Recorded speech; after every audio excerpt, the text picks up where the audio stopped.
Good morning, friends. Okay, this is the second class. Okay, so in the last class, what we have done? In the last class, we have gone through the two classifications. One is done by the Daubinier and the other by the Newland. By now, I think you have been going through the lesson and you are clear with the concept of both the classifications. So today we will be discussing the Mendeleev's periodic table. Okay, so one common among this Daubinier, Newland, and Mendeleev's classification is that all the three, they based their study on their atomic masses. All the three arranged the elements in the increasing order of their atomic masses. So Mendeleev also followed that. But Mendeleev's study was the basis or was the foundation for the modern periodic law. Okay, so today we will be discussing about the Mendeleev's periodic table. Mendeleev periodic table, when he was forming this table classification, when he was doing, at that time 63 elements were present and he could accommodate all the elements in his table. Okay, the 63 elements present, how we arrange, first we'll have a look at that. Okay, Mendeleev's periodic table, if you see, you can refer to the table 5.4, which is on the page number 83.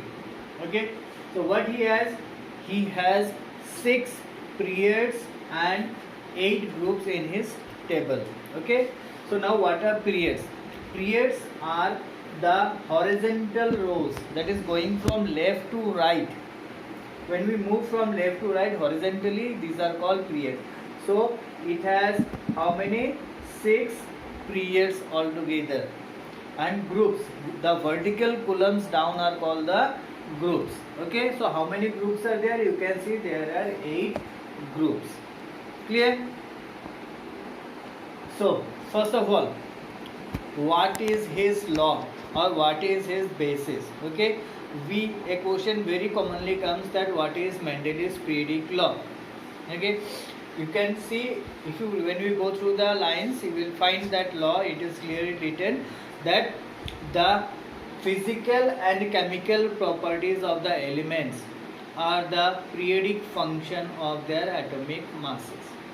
Okay, that means the physical and chemical properties which we was describing about the elements, that was based on the atomic masses. Okay, now come to the table. When we see the table, on the caption you will find that there are something written as R2O, RH, RO, R2S, like this. There are some common elements R as written. Okay, so what is that R? R is basically that particular element that is in the group. For the first group, we take the example R2O. Okay, so for the first element, you can find the first element is hydrogen. So take the example of hydrogen.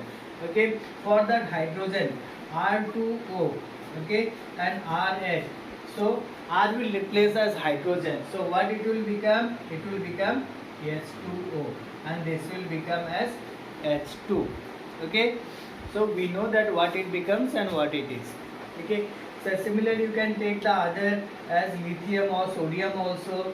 So R2O becomes Na2O and RH becomes NaH.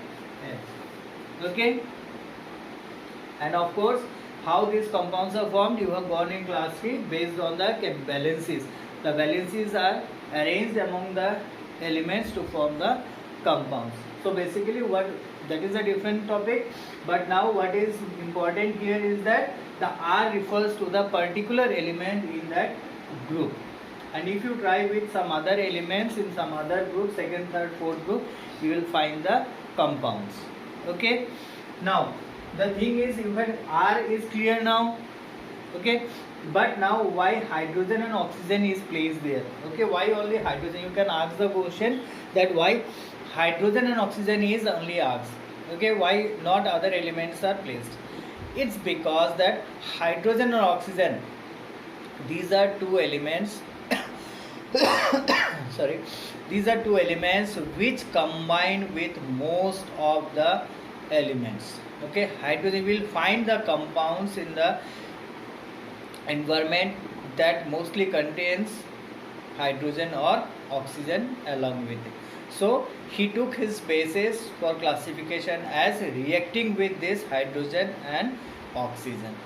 Okay, so now it is clear why what is R and what is why hydrogen and oxygen is taken as the classification.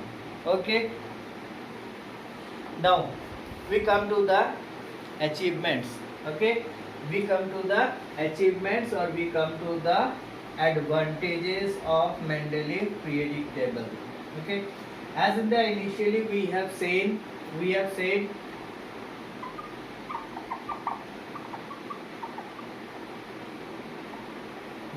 what we have said, that this was the basis for the modern periodic table, means his work was widely accepted. Okay, so advantages will be definitely there. You can find different advantages in some different books. Okay, but broadly when we categorize, you will find this 3 or 4 advantages. Okay, advantage number one, that the 63 elements, okay, the 63 elements that were present at that time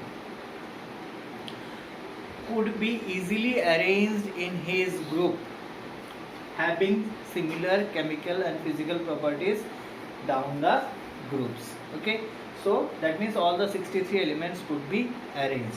Okay, now we come to the second advantage is that the properly the groups, okay, groups and periods were formed to facilitate our study about the elements, so that you can easily remember the property, physical and chemical properties of the elements in a down the groups.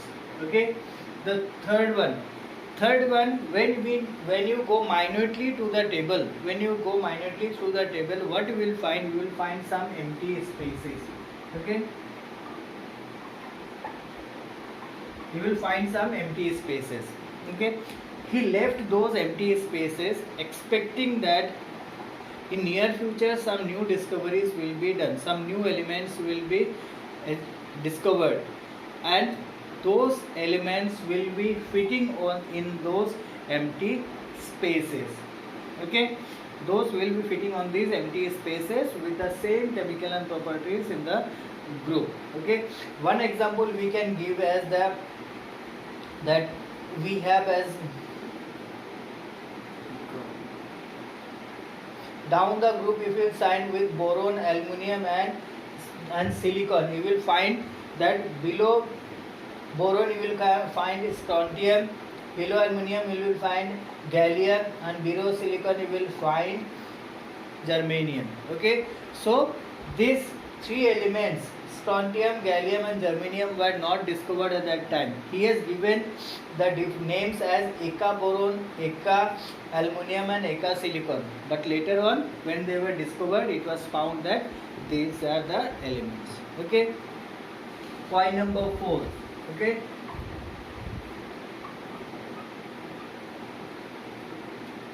point number 4 is about the halogen gases. Okay, so first of all, what are halogen gases? Halogen gases: helium, neon, argon, krypton, xenon, these are called halogen gases. Okay, they are found very less in the nature, and also they were discovered very late. The inertness of these elements are because they have a complete octave.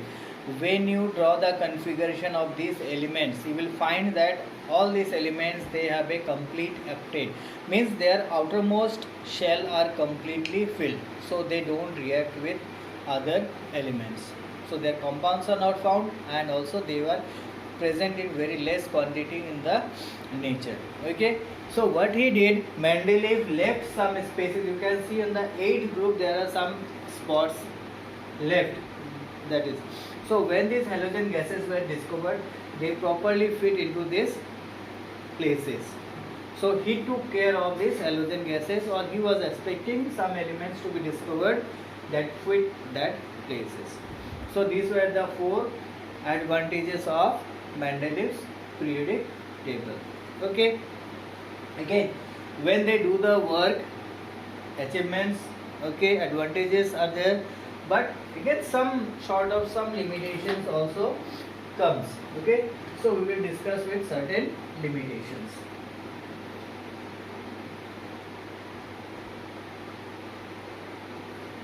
Okay, so we'll discuss certain limitation. That is disadvantage. You say limitation, you say disadvantage, it is the same thing. Okay, number 1 disadvantage, we will talk about hydrogen. Okay, you will see that in the table hydrogen is given the first spot. Okay, why? Because the atomic mass of hydrogen is the smallest one. We take as 1, but actually it is 0.08 unit. Okay, so this is the atomic mass of hydrogen, the smallest among all the elements that is available. So this is given the first position. Now peculiarity about hydrogen. Hydrogen has a dual character.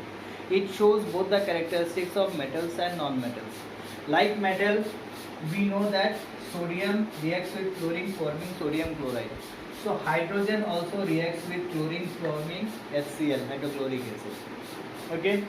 Next, helium is a diatomic molecule. So hydrogen is also a diatomic molecule. And also when you will look into more details about hydrogen, you will find that it reacts with some more non-metals, it reacts with some metals, both. Okay, so it is having a dual character, and we know that hydrogen is a non-metal. Then also it is placed in that metallic group along with lithium, sodium, potassium. Okay, so the first disadvantage is that about the hydrogen. Okay, so what is the disadvantage? That this position, first spot for hydrogen, it could not be explained properly. He has given the spot, okay, but he could not explain this spot clearly, that why he has given this place to hydrogen. Okay, so that is the position of hydrogen could not be explained properly. Second is about the isotopes. Okay, isotopes. What are isotopes? I know you have forgotten. Isotopes means those elements, those pair of elements that have same atomic number but different atomic masses. Hydrogen has 3 isotopes, chlorine has 2 isotopes, and many other, carbon has isotopes, so many other elements. But these isotopes, concept of these isotopes were not taken care of, because hydrogen is given 1 spot. Since they are arranging in the increasing order of the atomic masses, so 3 spots should be given to the 3 isotopes of hydrogen, but that is not there. Chlorine 2 places should be given for 2 isotopes. Carbon 2 isotopes given should be 2 places, but this is not done. That means the concept of isotopes was not taken care of. They are ignoring this concept. Now, little bit minutely if you go, you will find that 2 spots, 2 places, okay, 2 pair of elements. I will give one example is the cobalt and nickel. Okay, cobalt and nickel, you will find that if you see the atomic masses of cobalt, it is 58.93 and nickel is 58.71. Okay, so definitely the atomic mass of cobalt is more and this is nickel is less. So when it is arranged in the increasing order of the atomic masses, so nickel should be placed before cobalt, but that is not done. In this case, he has compromised the increasing order of atomic masses. Okay, but why he did so? So that down the group, what is that? This cobalt matches with the rest of the elements and this nickel matches with this.